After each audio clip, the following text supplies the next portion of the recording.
Hello and welcome to Mushtaq Kunnur academy. Dear students, ಇವತ್ತಿನ ವಿಡಿಯೋದಲ್ಲಿ ನಾನು C25 ಸಿಲೆಬಸ್ ಫಸ್ಟ್ ಸೆಮಿಸ್ಟರ್ ಎಕ್ಸಾಮಿನೇಷನ್ದು ಲಾಸ್ಟ್ ಮಿನಿಟ್ ಪ್ರಿಪರೇಷನ್ ಬಗ್ಗೆ ಮಾಹಿತಿ ಕೊಡಲಿಕ್ಕೆ ಇಷ್ಟಪಡ್ತೀನಿ. ನೀವು ನಮ್ಮ ಚಾನಲ್ ಮುಸ್ತಾಕ್ ಕುನ್ನೂರ್ ಅಕಾಡೆಮಿಯನ್ನು ಫಸ್ಟ್ ಟೈಮ್ ವಿಸಿಟ್ ಮಾಡಿದ್ರೆ ನಮ್ಮ ಚಾನಲ್ ಸಬ್ಸ್ಕ್ರೈಬ್ ಮಾಡಿ, ಈ ವಿಡಿಯೋ ಲೈಕ್ ಮಾಡಿ ಮತ್ತು ಬೆಲ್ ಐಕನ್ ಪ್ರೆಸ್ ಮಾಡಿ. ಈಗ ನಾನು ಈ ವಿಡಿಯೋದಲ್ಲಿ ಒಂದು ಇಂಪಾರ್ಟೆಂಟ್ ಟಾಪಿಕ್ ಡಿಸ್ಕಸ್ ಮಾಡಲಿಕ್ಕೆ ಇಷ್ಟಪಡ್ತೀನಿ. ಅದು ಏನು ಇಂಪಾರ್ಟೆಂಟ್ ಟಾಪಿಕ್ ಅಂದರೆ, ಈಗ C25 ಎಕ್ಸಾಮಿನೇಷನಲ್ಲಿ ನೀವು ಯಾವ ಥರ ಸ್ಕೋರನ್ನು ಮಾಡಬೇಕು C25ಯಲ್ಲಿ.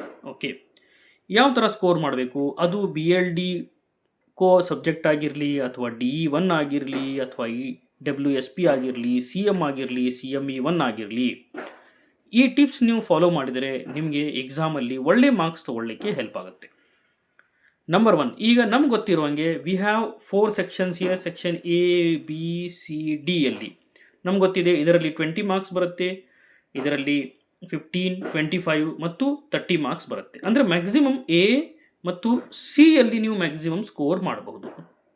A ಮತ್ತು C ಮತ್ತು D ಯಲ್ಲಿ ACD ಯಲ್ಲಿ ಮ್ಯಾಕ್ಸಿಮಮ್ ಸ್ಕೋರ್ ಮಾಡಬಹುದು. ಓಕೆ, ಈಗ ನೀವು ಫಸ್ಟ್ ಆಫ್ ಆಲ್ ಏನು ಮಾಡಬೇಕಂದ್ರೆ, ಸೆಕ್ಷನ್ A ಯಲ್ಲಿ ಏನೆಲ್ಲ ಫಿಲ್ ಇನ್ ದ ಬ್ಲ್ಯಾಂಕ್ಸ್ ಬರ್ತವೆ ಮತ್ತು MCQ ಬರ್ತವೆ, ಅಂದರೆ ನೀವು ಮಾಡೆಲ್ ಕ್ವಶನ್ ಪೇಪರ್ಸನ್ನು ರೆಫರ್ ಮಾಡಲೇಬೇಕು.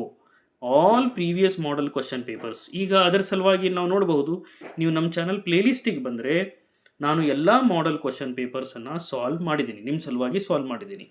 ಇಲ್ಲಿ ನೋಡ್ಬೋದು, ನಾವು ಕನ್ಸ್ಟ್ರಕ್ಷನ್ ಮಟೀರಿಯಲ್ ಇರ್ಬೋದು, ಕನ್ಸ್ಟ್ರಕ್ಷನ್ ಮಟೀರಿಯಲ್ ಅಥವಾ EWSP ಇರ್ಬೋದು, CME1 ಇರ್ಬೋದು ಅಥವಾ BLD ಕೋ ಇರ್ಬೋದು, ಡಿಜಿಟಲ್ ಎಲೆಕ್ಟ್ರಾನಿಕ್ ಇರ್ಬೋದು. ಈಗ ಫಾರ್ ಎಕ್ಸಾಂಪಲ್ BDL ಕೋ ಅಲ್ಲಿ ನೋಡಿ, ನಾನು ಆಲ್ರೆಡಿ ಎಕ್ಸಾಂಪಲನ್ನು ಸಾಲ್ವ್ ಮಾಡಿದ್ದೀನಿ. BDL ಕೋ ಅಲ್ಲಿ ಈ ಪ್ಲೇಲಿಸ್ಟಲ್ಲಿ ನೋಡಿದಾಗ BDL ಕೋ ಇದರಲ್ಲಿ ನಾನು ಎಲ್ಲ ಕ್ವಶನ್ಸನ್ನು ಸಾಲ್ವ್ ಮಾಡಿದ್ದೀನಿ.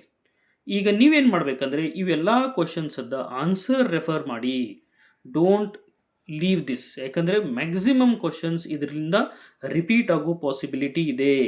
ಅದಕ್ಕೆ ನಾನು ಪದೇ ಪದೇ ಹೇಳ್ತಾ ಇದ್ದೀನಿ, MCQ fill in the blanks ನೀವು ಕರೆಕ್ಟ್ ಬರೆದ್ರೆ ನೋಡಿ, ಪಾಸಿಂಗ್ ಮಾರ್ಕ್ಸ್ ಇರೋದು 40 ಮಾರ್ಕ್ಸ್, ನಿಮಗೆ 20 ಮಾರ್ಕ್ಸ್ ಇಲ್ಲೇ ಬಂದುಬಿಡ್ತವೆ.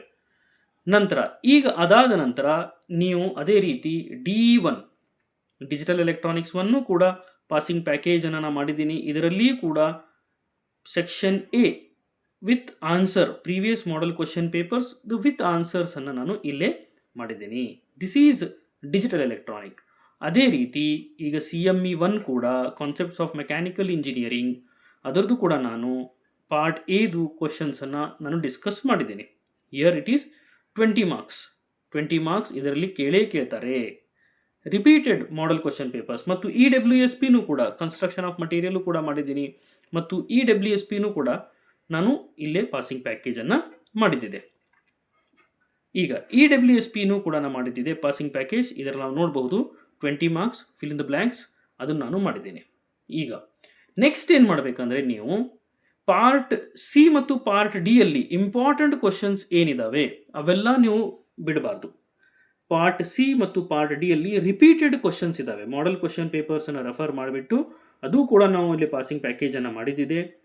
ಮಾಡೆಲ್ ಕ್ವಶನ್ ಪೇಪರ್ ರೆಫರ್ ಮಾಡಿಬಿಟ್ಟು ಪಾರ್ಟ್ C ಮತ್ತು ಪಾರ್ಟ್ D. ಈಗ ಫಾರ್ ಎಕ್ಸಾಂಪಲ್ ಈಗ EWSP ಎಲೆಕ್ಟ್ರಿಕಲ್ ಇಂಜಿನಿಯರಿಂಗ್ದು ಇಲ್ಲಿ ನಾವು ನೋಡಬಹುದು, ಮಾಡೆಲ್ ಕ್ವಶನ್ ಪೇಪರ್ಸನ್ನು ರೆಫರ್ ಮಾಡಿಬಿಟ್ಟು ನಾವು ಪಾಸಿಂಗ್ ಪ್ಯಾಕೇಜನ್ನು ಮಾಡಿದ್ದಿದೆ. ಅಂದರೆ ಇದರಲ್ಲಿ repeated question, all repeated questions. ಮತ್ತು ಡಿಜಿಟಲ್ ಎಲೆಕ್ಟ್ರಾನಿಕ್ಸ್ ಒಂದು ಸಬ್ಜೆಕ್ಟಲ್ಲಿ ನಾವು ಮಾಡೆಲ್ ಕ್ವಶನ್ ಪೇಪರ್ಸನ್ನು ಎಲ್ಲ ಸಾಲ್ವ್ ಮಾಡಿಬಿಟ್ಟಿದ್ದೀವಿ. ನೀವು ಅದನ್ನು ರೆಫರ್ ಮಾಡಿ, ಮಾಡೆಲ್ ಕ್ವಶನ್ ಪೇಪರ್ 1 ಮತ್ತು ಅದರಲ್ಲಿ all repeated questions. Let me show this to you. Digital electronics 1 of E&C ಬ್ರಾಂಚದ್ದು ಮಾಡೆಲ್ ಕ್ವಶನ್ ಪೇಪರ್ಸ್ ಎಲ್ಲನ ಸಾಲ್ವ್ ಮಾಡಿಬಿಟ್ಟು ನಾವು ಅದರದ್ದು ಆನ್ಸರ್ಸು ಕೂಡ ಇಲ್ಲಿ ಬರೆದಿದ್ದೀವಿ. Digital electronics 1 passing package. ಈಗ ಇದರಲ್ಲಿ ನಾವು ನೋಡಬಹುದು, ಫಿಲ್ ಇನ್ ದ ಬ್ಲ್ಯಾಂಕ್ಸ್ ಕೂಡ ಶೋ ಮಾಡಿದ್ದೀನಿ ನಾನು. ರಿಪೀಟೆಡ್ ಕ್ವಶನ್ಸ್ ಯಾವಿದ್ದಾವೆ 70 ಮಾರ್ಕ್ಸ್ ಪ್ಯಾಕೇಜ್ ಮತ್ತು 55 ಮಾರ್ಕ್ಸ್, 50 ಮಾರ್ಕ್ಸ್, 25 ಮಾರ್ಕ್ಸ್. ಇವೆಲ್ಲ ಏನಂದರೆ, ಇವೆಲ್ಲ ಪಾರ್ಟ್ C ಮತ್ತು ಪಾರ್ಟ್ D ಎಲ್ಲಿ ರಿಪೀಟ್ ಆಗುವ ಕ್ವಶನ್ಸ್ ವಿತ್ ಆನ್ಸರ್ಸ್, ಅದನ್ನು ನಾನು ಪ್ರಿಪರೇಷನ್ ಮಾಡಿದ್ದೀನಿ. ಲೈಕ್ವೈಸ್ CM1 ಮತ್ತು CM1 ಕೂಡ CME1 ಅದರದ್ದು ಕೂಡ ನಾನು ಇಲ್ಲಿ ಪಾಸಿಂಗ್ ಪ್ಯಾಕೇಜ್ ಮಾಡಿದ್ದಿದೆ. ಮತ್ತು ಸಿವಿಲ್ ಇಂಜಿನಿಯರಿಂಗ್, ಕನ್ಸ್ಟ್ರಕ್ಷನ್ ಮಟೀರಿಯಲ್ದು ಸಿವಿಲ್ ಇಂಜಿನಿಯರಿಂಗ್, ಮೆಕ್ಯಾನಿಕಲ್ದು ಕಾನ್ಸೆಪ್ಟ್ಸ್ ಆಫ್ ಮೆಕ್ಯಾನಿಕಲ್ ಇಂಜಿನಿಯರಿಂಗ್, ಇಲ್ಲಿಯೂ ಕೂಡ ನಾನು ಇದರದ್ದು ಪಾಸಿಂಗ್ ಪ್ಯಾಕೇಜ್ ಮಾಡಿದ್ದೀನಿ. ಅಂದರೆ ಇದರಲ್ಲಿ ಇಂಪಾರ್ಟೆಂಟ್ ಏನಂದರೆ, ನಮ್ಗೆ ಗೊತ್ತಿದೆ ಪಾಸಿಂಗ್ ಮಾರ್ಕ್ಸ್ ಇರೋದು 40 marks. Passing marks is 40 marks. Section ಎಲಿಂದ 20 ಮಾರ್ಕ್ಸ್ ಬರ್ತವೆ. ಸೆಕ್ಷನ್ ಡಿಲಿಂದ ಟೋಟಲ್ ಬರೋದು 55 ಮಾರ್ಕ್ಸ್. ನೋಡಿ, ಟೋಟಲ್ 75 ಮಾರ್ಕ್ಸ್ ಇಲ್ಲೇ ಆಗಿಬಿಡ್ತು. ನಮಗೆ ಪಾಸ್ ಆಗಬೇಕಲಿಕ್ಕೆ ಬೇಕಾಗಿರೋದು 40 ಮಾರ್ಕ್ಸ್. ಅಂದರೆ ರಿಪೀಟೆಡ್ ಕ್ವಶನ್ಸ್ ಇದರಲ್ಲಿ ಸೆಕ್ಷನ್ ಸಿ ಮತ್ತು ಸೆಕ್ಷನ್ ಡಿಯಲ್ಲಿ ಪಾರ್ಟ್ ಎ ಮತ್ತು ಪಾರ್ಟ್ ಬಿಯಲ್ಲಿ ರಿಪೀಟ್ ಆಗ್ತವೆ ಕ್ವಶನ್.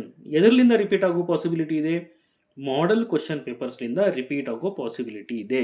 ಅದಕ್ಕೆ ಮಾಡೆಲ್ ಕ್ವಶನ್ ಪೇಪರಲ್ಲಿ ಕೇಳಿರೋ ಕ್ವಶನ್ಸನ್ನು ಒಂದೂ ಮಿಸ್ ಮಾಡದೆ ನೀವು ಕಂಪ್ಲೀಟಾಗಿ ಓದಿದರೆ ನಿಮಗೆ ಡೆಫಿನೆಟ್ ಆಗಿ ಒಳ್ಳೆ ಸ್ಕೋರ್ ಮಾಡಲಿಕ್ಕೆ ಹೆಲ್ಪ್ ಆಗುತ್ತೆ. This is one point. ಇನ್ನೊಂದು ಇಂಪಾರ್ಟೆಂಟ್ ಪಾಯಿಂಟ್ ಏನಂದರೆ, ನಮ್ಗೆ ಈಗಾಗಲೇ ಗೊತ್ತಿದೆ ನಾವು ಎಕ್ಸಾಮನ್ನು ಬ್ಲ್ಯಾಕ್ ಬಾಲ್ ಪೆನ್ನಲ್ಲೇ ಬರಿಬೇಕು, ಬ್ಲ್ಯಾಕ್ ಪೆನ್ನಿಂದ ಬರಿಬೇಕು. ಬೇರೆ ಯಾವುದು ಇಂಕನ್ನು ಯೂಸ್ ಮಾಡಬಾರ್ದು, ಬೇರೆ ಯಾವುದೇ ಥರ ಇಂಕನ್ನು ಯೂಸ್ ಮಾಡಬೇಡಿ. ಮತ್ತು ಎಕ್ಸಾಮ್ ಹಾಲಿಗೆ ಅಟ್ಲೀಸ್ಟ್ 30 ಮಿನಿಟ್ಸ್ ಬಿಫೋರ್ ನೀವು ಎಕ್ಸಾಮ್ ಹಾಲಲ್ಲಿ ಪ್ರೆಸೆಂಟ್ ಇರಿ. ಮತ್ತು ಎಕ್ಸಾಮ್ ಹಾಲಿಗೆ ಯಾವ ಟೈಮಿಗೆ ಹೋಗ್ಬೇಕನ್ನೋದು ಹಾಲ್ ಟಿಕೆಟಲ್ಲಿನೂ ಕೂಡ ಮೆನ್ಷನ್ ಮಾಡಿರ್ತಾರೆ. ಡೇಟ್ ಜೊತೆಗೆ ಅದು ಯಾವಾಗಿದೆ, ಮಧ್ಯಾಹ್ನ ಇದೆನೋ ಏನಿದೋ ಟೈಮಿಂಗ್ ನೋಡಿಕೊಂಡು ನೀವು ಸರಿಯಾಗಿ ಹಾಜರಾಗಿ. ಮತ್ತು ಎಕ್ಸಾಮ್ ಹೋಗೋಕ್ಕಿಂತ ಮುಂಚೆ ಕನ್ಫ್ಯೂಷನ್ ಅವಾಯ್ಡ್ ಮಾಡಲಿಕ್ಕೆ ಕರೆಕ್ಟ್ ರಿವಿಷನ್ ಕೂಡ ಮಾಡಿ. Proper revision is important. ನೀವು ನಮ್ಮ ವಿಡಿಯೋಸನ್ನೆಲ್ಲ ರೆಫರ್ ಮಾಡಿಬಿಟ್ಟು ನೀವು ನೋಟ್ಸನ್ನು ಮಾಡ್ಕೊಂಡ್ಬಿಟ್ಟು ಎಕ್ಸಾಮ್ ಹೋಗೋಕ್ಕಿಂತ ಮುಂಚೆ ನೀವು ನೋಟ್ಸ್ ಕೂಡ ರೆಫರ್ ಮಾಡಿ. ಮೊಬೈಲ್ ನೋಡೋದು ಅವಾಯ್ಡ್ ಮಾಡಿಬಿಟ್ಟು ಸ್ವಲ್ಪ ಕೊನೆಯದಾಗಿ ನೀವು ನೋಟ್ಸನ್ನು ರೆಫರ್ ಮಾಡಿದರೆ ನಿಮಗೇನಾಗುತ್ತಂದರೆ ಕಾನ್ಫಿಡೆನ್ಸ್ ಬರುತ್ತೆ.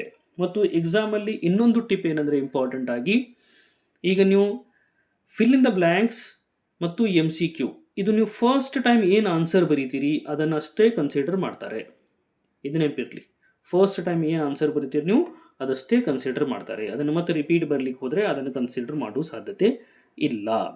ಮತ್ತು ಸೆಕ್ಷನ್ ಡಿಯಲ್ಲಿ ಕೂಡ ಫಸ್ಟ್ ನೀವು ಏನು ಮಾಡಿ ಅಂದರೆ, ಈಸಿ ಇದ್ದಿದ್ದ ಕ್ವಶನ್ ಫಸ್ಟ್ ಅಟೆಂಡ್ ಮಾಡಿ. ಈಸಿ ಕ್ವಶನ್ಸನ್ನು ಫಸ್ಟ್ ಅಟೆಂಡ್ ಮಾಡಿ, ರಿಜಿಸ್ಟರ್ಡ್ ನಂಬರ್ ಬರೆದು ನೆಕ್ಸ್ಟ್ ಒಳಗಡೆ ನೀವು ಏನು ಎಕ್ಸಾಮ್ ಆನ್ಸರ್ ಬರಲಿಕ್ಕೆ ಸ್ಟಾರ್ಟ್ ಮಾಡ್ತೀರಿ ಅದನ್ನು ನೀಟಾಗಿ ಮಾರ್ಜಿನಲ್ಲೇ ವಿದಿನ್ ಮಾರ್ಜಿನ್, ಇದು ಪೇಪರ್ ಇತ್ತಂದರೆ ಮಾರ್ಜಿನ್ ಒಳಗಡೆ ದಿಸ್ ಸೈಡ್ ನೀವು ನೀಟಾಗಿ ಕ್ವಶನ್ ನಂಬರನ್ನು ಬರೆದುಬಿಟ್ಟು ಆನ್ಸರನ್ನು ಬ್ಲ್ಯಾಕ್ ಬಾಲ್ ಪೆನ್ನಿಂದ ನೀವು ಬರೀಬೇಕು. ಮತ್ತು ಎಕ್ಸಾಮ್ ಮುಗಿದ ನಂತರ ನೀವು ಕರೆಕ್ಟಾಗಿ ಕ್ವಶನ್ ನಂಬರ್ ಹಾಕಿದಿರೋ ಇಲ್ಲೋ ಅಂತ ಒಂದು ಸಲ ನೀವು ಎನ್ಶೋರ್ ಮಾಡಿಬಿಟ್ಟು ಖಚಿತಪಡಿಸ್ಕೊಂಡು ನಂತರ ನಿಮ್ಮ ಪೇಪರನ್ನು ಇನ್ವಿಜಿಲೇಟರ್ಗೆ ರಿಟರ್ನ್ ಮಾಡಿ. ಇಂಥ ಇನ್ಫಾರ್ಮೇಷನ್ ಜೊತೆಗೆ ನಾನು ನಿಮಗೆ ಆಲ್ ದ ಬೆಸ್ಟ್ ಹೇಳ್ತಾ ಈ ವಿಡಿಯೋನ ಕ್ಲೋಸ್ ಮಾಡ್ತೀನಿ. Thank you.